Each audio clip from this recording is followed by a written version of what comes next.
La idoneidad de las muestras de comparación para el estudio de firmas. Sin muestras de comparación idóneas, no es posible realizar un dictamen pericial. El perito grafotécnico debe ser un artista. La función interpretativa depende del grado de desarrollo de estas cualidades. Si estas son deficientes o nulas, de poco le servirán al experto sus conocimientos científicos. Expone Julia Salcedo Hermoza, perita grafotécnica. Estimado licenciado José Luis Pérez Castro, director del Instituto Forense de Investigaciones Latinoamericanas, y distinguidos asistentes, a continuación la exposición. Buenos días, damas y caballeros. Efectivamente, el tema que trataremos hoy día se trata sobre la idoneidad de las muestras de comparación para el estudio de las firmas. Quiero que se detengan en la presente definición sobre la criminalística. Como bien sabemos, las ciencias fácticas varían. Lo que fue verdad en una oportunidad ya no lo es, porque cambian las situaciones, cambian los hechos. Esa es una nueva definición de la criminalística que está siendo propuesta, incluso para ser incorporada en el diccionario de la RAE. Indica de que es la ciencia mediante la cual se procede al examen de indicios o evidencias de diverso origen y naturaleza por parte de expertos forenses, con el objeto de plasmar la información obtenida en un pronunciamiento pericial que será de ilustración para un proceso judicial, administrativo o de índole particular.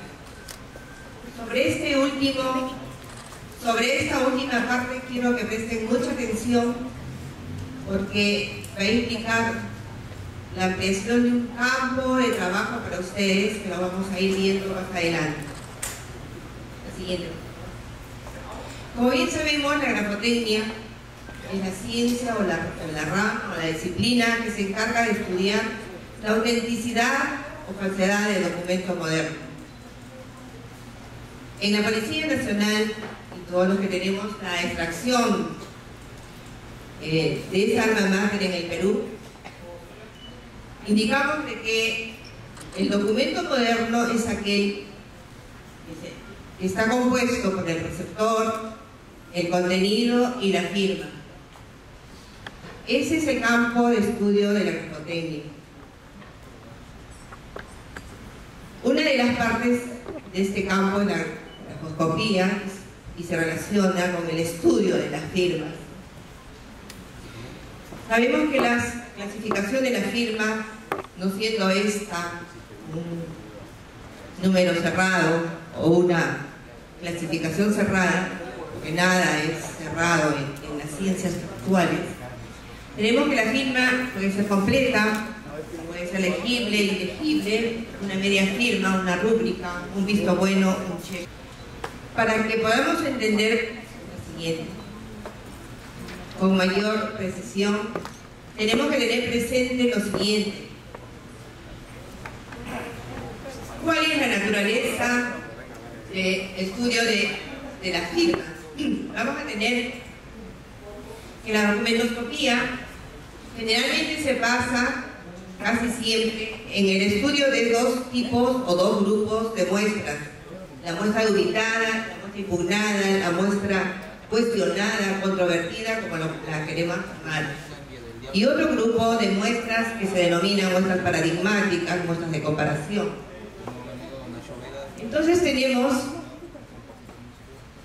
que esta es la base de análisis en el estudio de las firmas. El siguiente, por favor.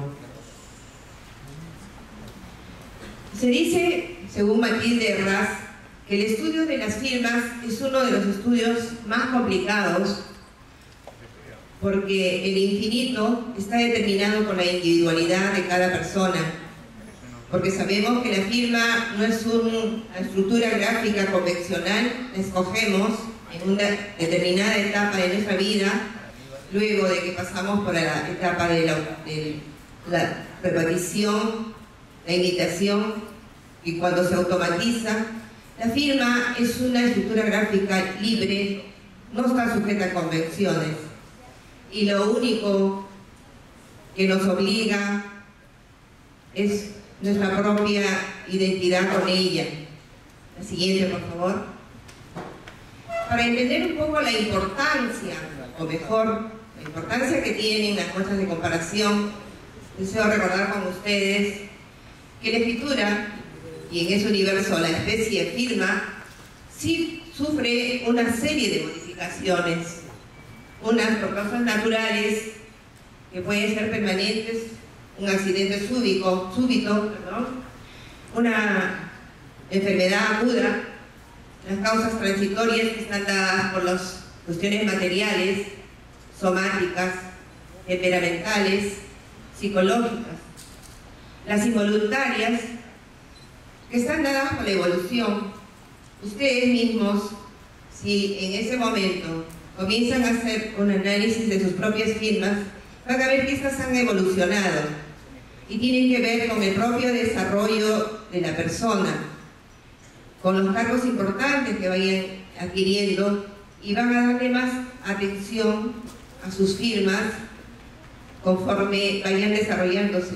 Y al igual que toda nuestra producción cultural, va a llegar un momento en que nace, crece, se desarrolla y se degenera igualmente.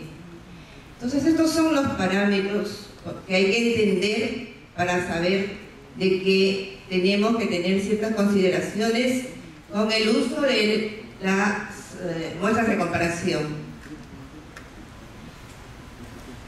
Hay otras causas que también modifican la firma, y estas son las falsificaciones. Entre ellas tenemos el grupo realizado con imitación.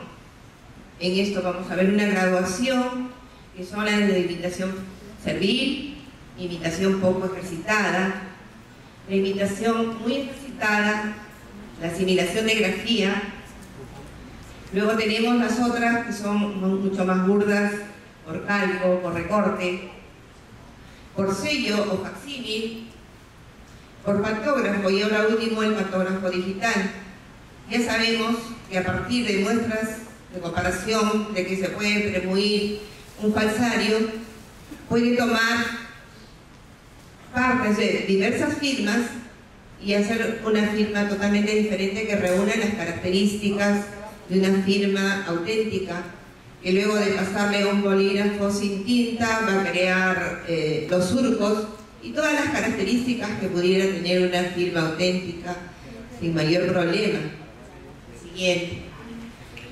Entonces tenemos que el perito, dentro de los supuestos que debe analizar, puede encontrarse con firmas auténticas, firmas disfrazadas, firmas que sean otra manera de firmar el titular.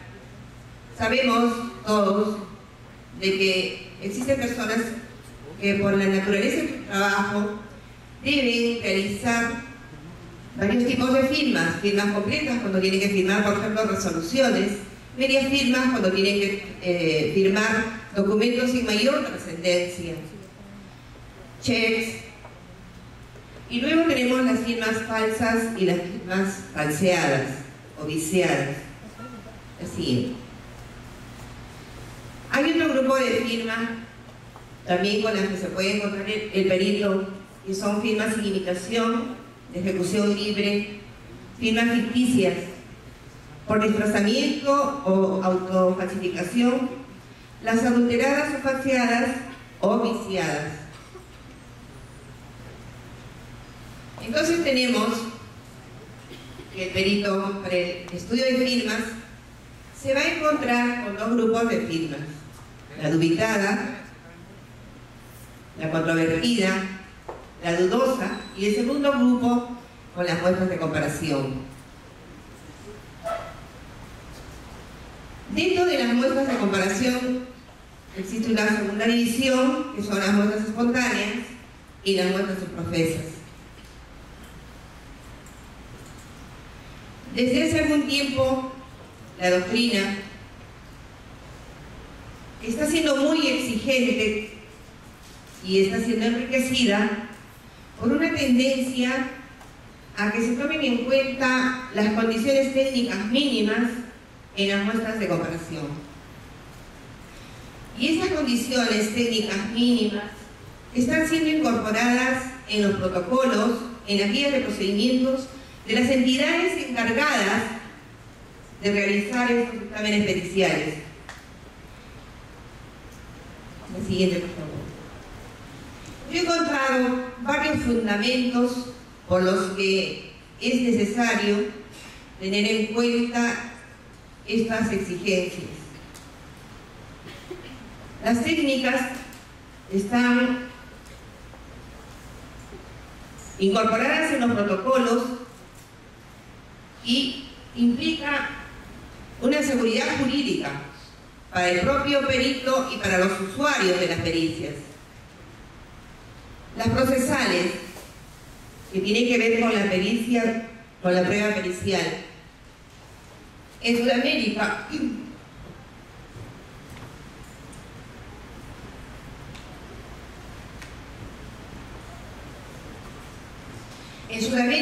en forma muy vertiginosa, se está incorporando, se está cambiando del sistema inquisitivo penal al sistema acusatorio. En el primero, la investigación estaba dada por el fiscal, también por el propio juez.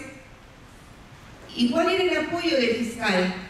La investigación que hacía la policía, los peritos policiales, y a pie juntillas, el fiscal con el dictamen pericial del perito hacía la acusación fiscal, podía hacerse una segunda investigación a nivel judicial, ampliar las investigaciones, incorporar otras pericias, pero no había mayor requerimiento.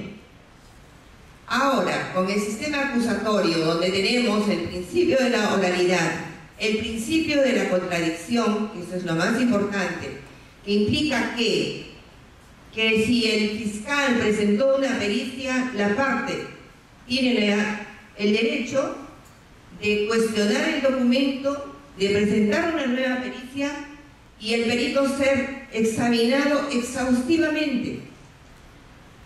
O sea, ya no es que porque soy perito y porque lo digo y que tengo el aval o el respaldo del fiscal, que era en el sistema inquisitivo, era suficiente. Ahora no. Los peritos están siendo examinados y los protocolos con respecto al cumplimiento de las normas que establece cada dictamen pericial, y eso en todas las especialidades, son más exigentes.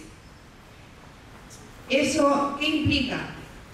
Que nuestra pericia tiene que ser verificable, tiene que ser entendida perfectamente por los usuarios, el fiscal, el litigante, el juez, los abogados, y por los peritos que vayan a volver a examinar las muestras y pronunciarse sobre esas muestras igualmente. O sea, es un examen de perito a perito y de todos los profesionales o los operadores de justicia. Y eso tiene que ver con el principio de seguridad jurídica, que implica que tanto el Estado como todas las personas, todos los ciudadanos, todos los funcionarios deben cumplir las normas.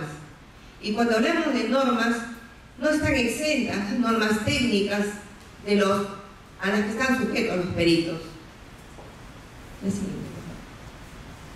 Otro fundamento que he encontrado importante es el fundamento social. Que duda cabe que todos acá somos agentes de cambio en nuestra sociedad. Entonces, en la medida de que cumplamos adecuadamente con estas responsabilidades que nos tocan cumplir, haremos mejor una sociedad. Y acá, para los alumnos de IFI, en la página de ustedes, en la página web, he encontrado como parte de nuestra filosofía lo siguiente: dice, un trabajo honesto. Luego dice, fomentar el cambio de las criminalísticas en el ciudadano. Qué importante para ustedes este tema.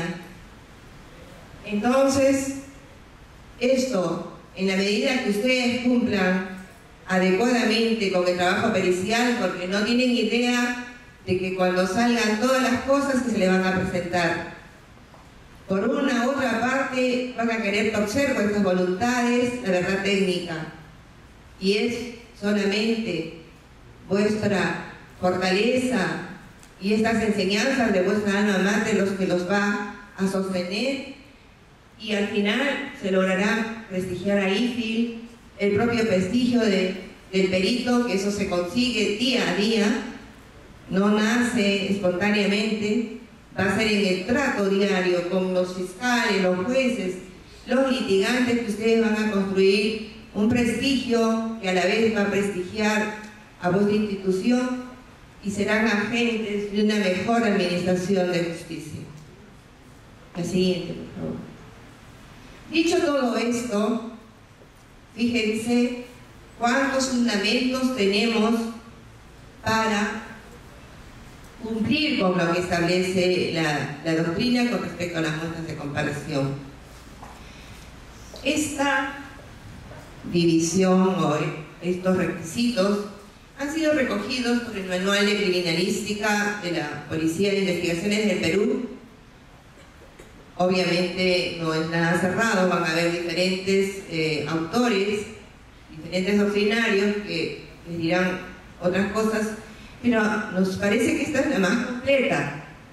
Se refiere a que las muestras de comparación deben ser originales, espontáneas, coetáneas, homólogas, suficientes, auténticas e equicircunstanciales. Originales dice que las muestras de estudio no deben obrar en reproducciones fotostáticas, en copias escaneadas, en fotografías, etc.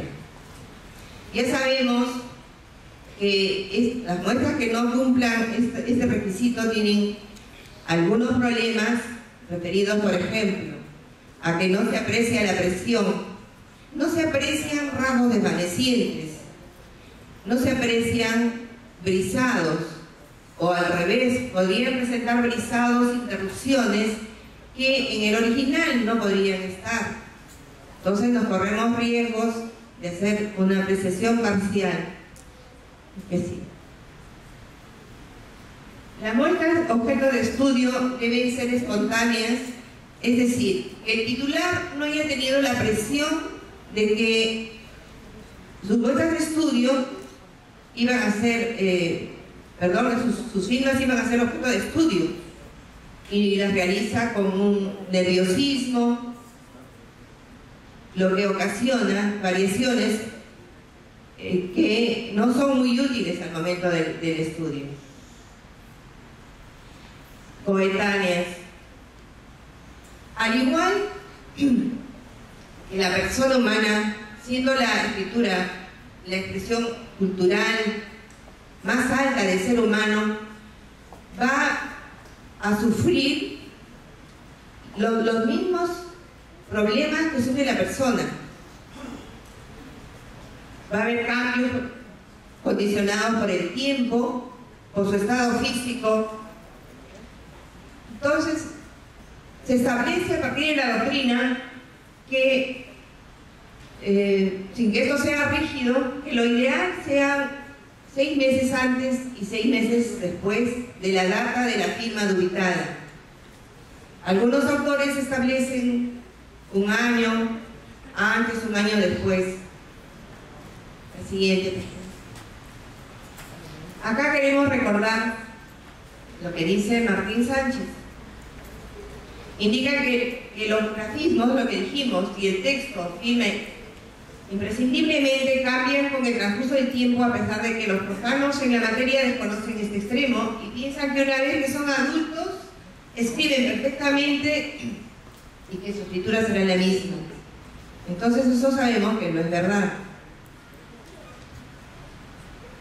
Homólogas. Sabemos de que no se pueden comparar dos cosas que son diferentes. Entonces la doctrina establece de que se debe comparar firmas completas con firmas completas, medias firmas con medias firmas, check igual. Entonces no se puede comparar cosas diferentes. La siguiente, por favor. Acá, igualmente, Carlos Guzmán nos recuerda de que la cantidad de muestras patrón, muestras paradigmáticas o muestras testigo indica que ningún número es demasiado. Cuando el perito tiene escasas muestras de comparación, sus limitaciones para hacer un estudio van a ser serias. Primero, no le va a permitir hacer un patrón de variaciones gráficas adecuado. No le va a permitir extraer un gesto, el grupo de gestos gráficos que son básicos para el estudio de firmas auténticas. Ya sabemos que aún cuando nos alcancen firmas, porque generalmente el perito lo que recibe de la fiscalía, de la policía, del juzgado, son muestras que ellos han acopiado. Y en oportunidades no es raro informarse de que alguna persona pudo haber suplantado al titular de la firma. Entonces implica que el perito debe utilizar firmas habidas en documentos de identidad, en documentos públicos y privados, donde no exista ninguna duda sobre la procedencia del titular. La que sigue. Las X circunstanciales. Algunos peritos relacionan este requisito con el hecho de reproducir las firmas en las mismas circunstancias en que aparece la muestra dubitada. Es importante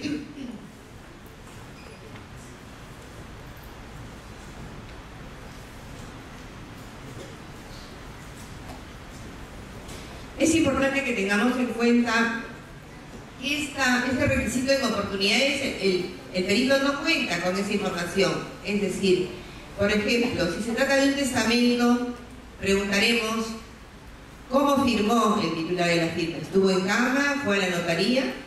Porque sabemos que uno de los testamentos por escritura pública es un documento a solemnitate que requiere concurrir a la notaría o que el notario concurra al lugar donde va a estar la persona. Entonces, esta información es importante porque va a permitir al perito reconocer algunas rarezas y explicarse por qué. Yo lo relacionaba también con el hecho de cómo se firma. Si se firma, por ejemplo, en un lugar donde hay nieve, parado, con un soporte no adecuado sobre la espalda, parado, todas esas posiciones o circunstancias van a modificar una firma y podrían inducir a error al perito. Con relación a las muestras exprofesas, sabemos que las muestras exprofesas son aquellas que el perito va a tomar técnicamente mediante un método adecuado al titular de la firma. Estas deben ser homólogas, suficientes, auténticas y que reproduzcan las condiciones de la firma dubitada.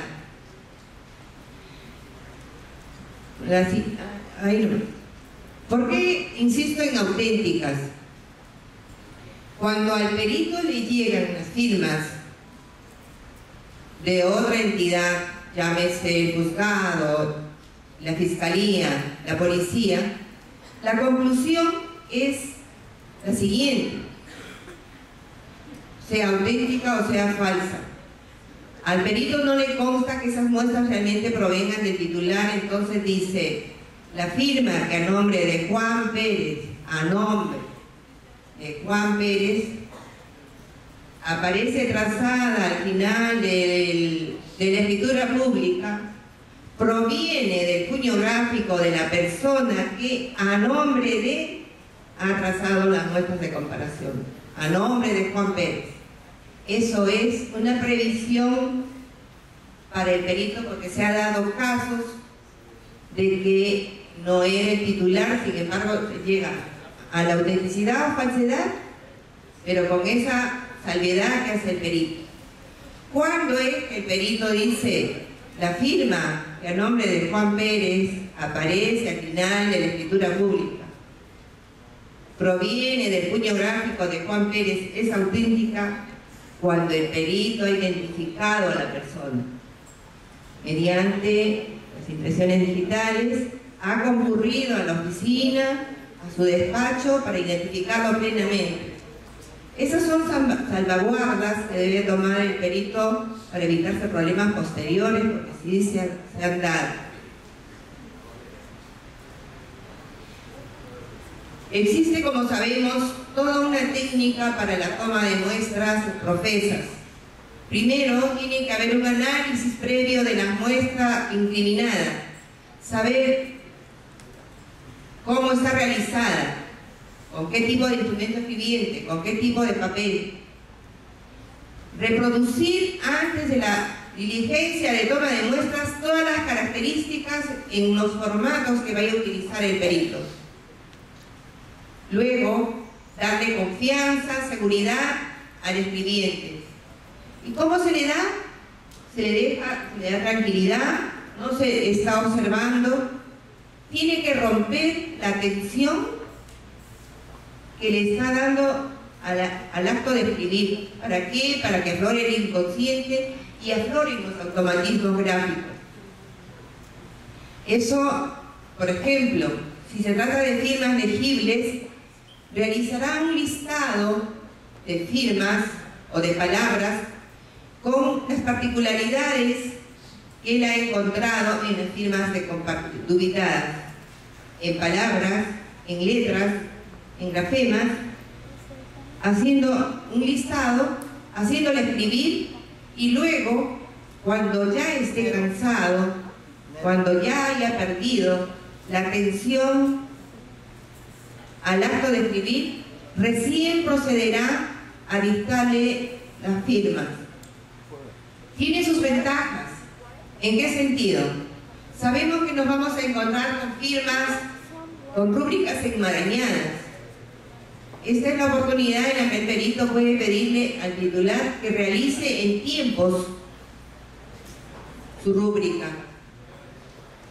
Es importante porque eso le va a permitir observar la génesis, le va a permitir observar el desarrollo y los remates de la rúbrica. ¿Cómo toma el bolígrafo? La siguiente, por favor. Tenemos, a partir de Jean Cayet, unas críticas con respecto a las firmas profesas. Y es cierto,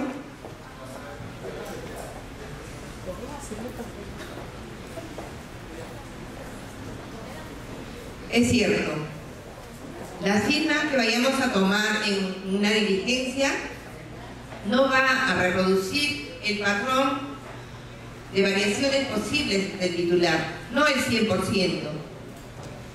La reproducción gráfica obedece a un momento histórico, a la circunstancia, a la salud, el estado de ánimo de la persona. Y esta no es todo el patrón de variaciones posibles que él tiene.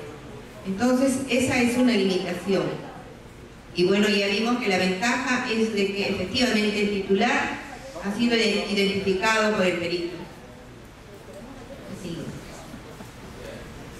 Vamos a ver acá algunos casos prácticos. Esta es una toma de muestras, no se trata de una persona que esté involucrada en una investigación gráfica, se trata de un notario, un notado en Arequipa. Miren el pivot gráfico. Él realiza su firma en dos momentos. En el primero asienta la parte distal de la mano en el papel. En el segundo momento levanta. Esas son las ventajas que tiene el perito cuando toma muestras. Observa cómo trazan los movimientos no graficados, cómo se va a iniciar la escritura y cómo termina. Levanta en el segundo momento En el primero asienta, en el segundo levanta.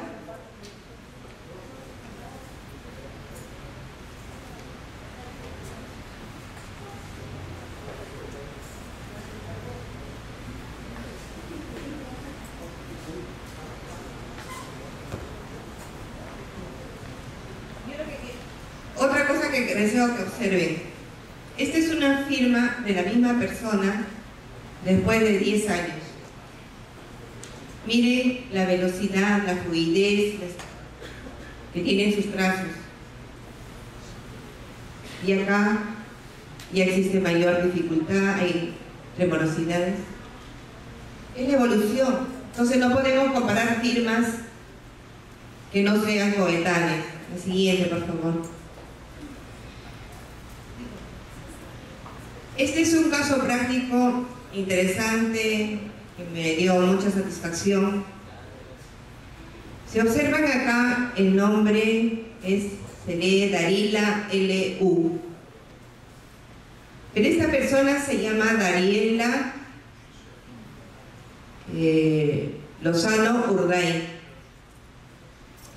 Este caso se trataba de una sesión de unos pobladores de un asentamiento rural en los que operaba una minera. Y a partir de esa sesión, estos pobladores le otorgaban autorización a esta minera a explorar áreas más extensas a cambio de que se les diera una cancha de fútbol. Al final se arrepintieron y negaron sus firmas. En el mismo libro yo tenía más o menos unas 10 muestras de comparación, pero en ninguna de las firmas se reproducía esta característica de la omisión de la letra E. Para mí las muestras no tenían ninguna dificultad en determinar que era una firma auténtica, pero van a ver que no solamente implica que el perito tenga la convicción, sino de que lo demuestre. Este caso tuvo un debate pericial porque vinieron, estando nosotros en una provincia, vinieron desde Lima otros peritos contratados por otra minera, y bueno, había esa dificultad. Era muy cuestionable decir por qué se había omitido una letra en esa firma. Para suerte nuestra, durante el proceso de toma de muestras, porque estas son toma de muestras, son muestras que se tomaron exprofesamente, les dije que primero se tomaba si era una firma legible, solamente la forma literal de la firma, y solamente en un renglón de las 5 hojas que se tomó, esta persona vuelve a repetir esta característica. Fue fácil a partir de esta muestra poder demostrar objetivamente al juez, al fiscal y a los abogados que efectivamente esta se trataba de una firma auténtica.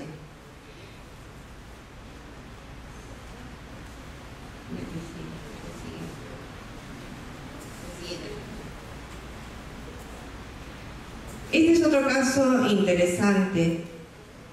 En realidad esta es una firma dubitada, un documento dubitado, donde aparece el presupuesto que realiza un arquitecto para la construcción de una vivienda, y se nos alcanza esta firma en un proceso civil donde el perito está sujeto a un pliego abierto para el dictamen pericial. ¿Qué implica? Que legalmente el perito no puede pronunciarse más allá de lo que le solicita y autoriza el juez. La solicitud debe establecer si esta era una firma auténtica o no, más nada.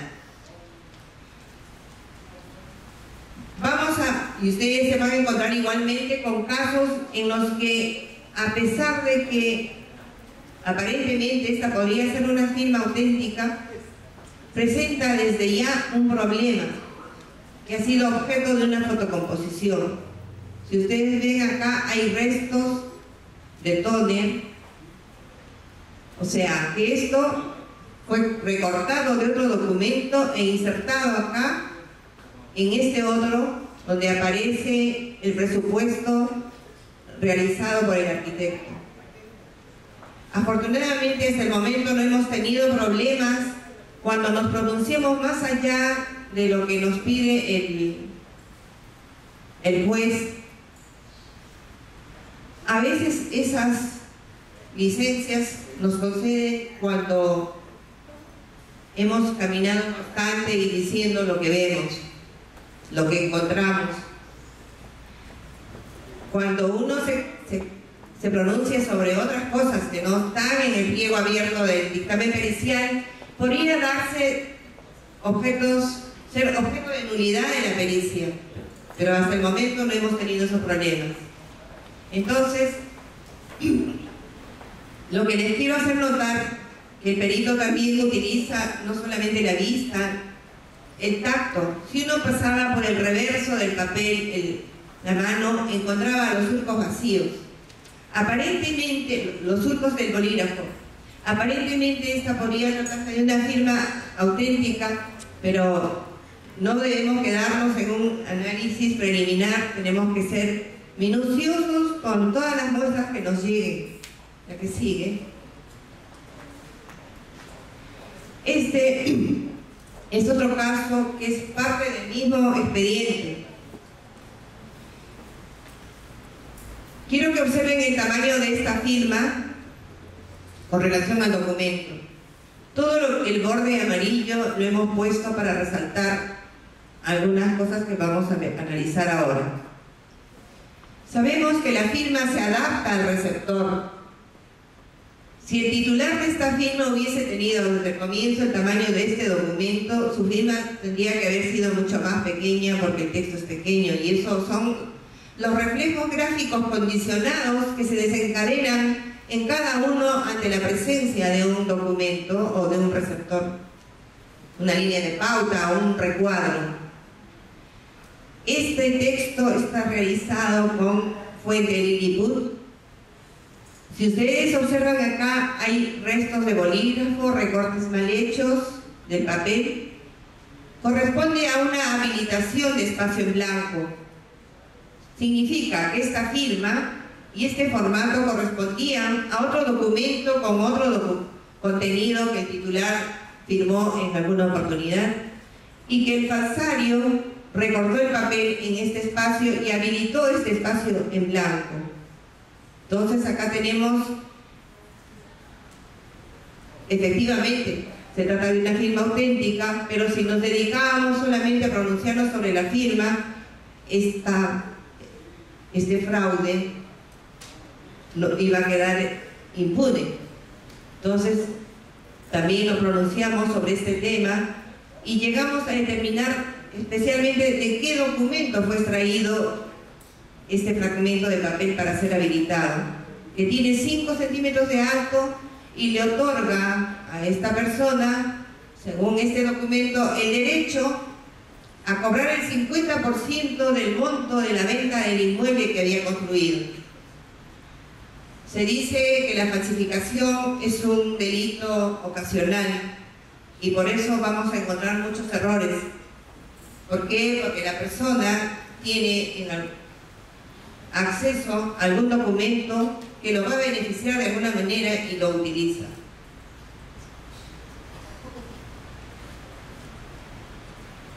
Hablábamos de las firmas falseadas.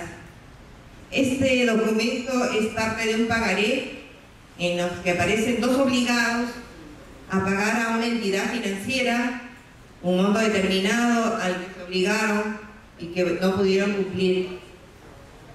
Cuando el banco presenta en un proceso ejecutivo este pagaré para que sea cobrado, estas obliteraciones, estos repasos no estaban en el documento. Fue necesario hacer una limpieza y con ayuda de otros documentos que tenía el banco se pudo determinar realmente la autenticidad o falsedad de este documento. La siguiente, por favor.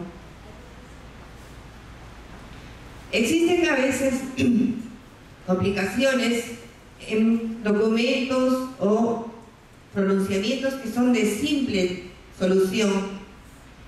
Cuando nos solicitaron un trabajo sobre este caso con un poco de lógica y de técnica, fue fácil deducir, y había como 3 o 4 pericias al respecto, pronunciándose sobre que esta firma, entre comillas, era falsa y que no le correspondía al alcalde. Habían convocado al alcalde para que dé sus muestras, y efectivamente esto también se trataba de una tercería.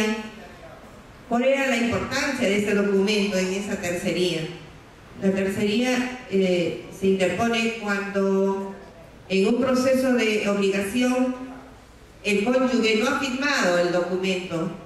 Entonces los bienes solamente deben ser afectados en la mitad del total, porque debe separarse los bienes del cónyuge.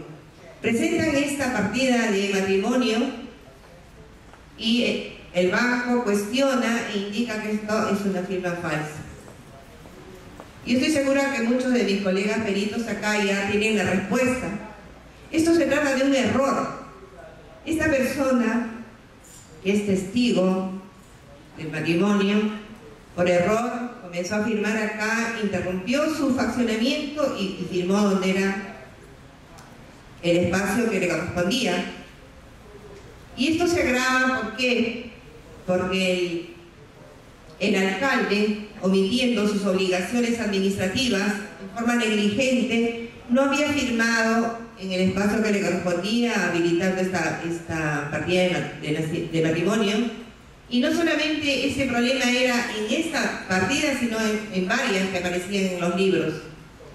Entonces la solución era simple, pero el juez y los abogados se complicaron.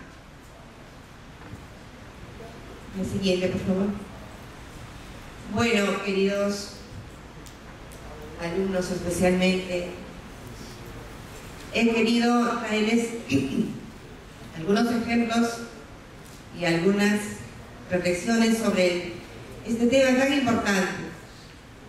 Es importante porque yo tengo un caso en el que me nombraron el año 2000 a insistencia mía, porque hasta el momento, hasta el 2010, que no se pudo resolver porque no incorporaron las muestras de comparación adecuadas, y que se exigía de que no obstante eso nos pronunciemos. Vamos a ver que se empobrece el Estado, pierde el tiempo, pierden el tiempo los peritos, los abogados. De repente los abogados no, cuanto más largo el proceso mejor para ellos. Pierde dinero el litigante, es disuasivo. Entonces, lo que aparentemente es tan simple a la hora de la operatividad, a la hora de los juicios, de los procesos, es un problema. Y es un problema social, es un problema con la administración de justicia, y es nuestro deber crear conciencia, transmitir estos requisitos como parte de las solicitudes que hagan de las pericias. Les decía al comienzo a los alumnos de que ahora con los mecanismos alternativos de solución de conflictos hay otro campo de acción para ustedes, en la negociación, en la conciliación, en el arbitraje. Se está solicitando con mucha frecuencia la participación de peritos, y especialmente de peritos grafotécnicos, porque estamos en la era del documento.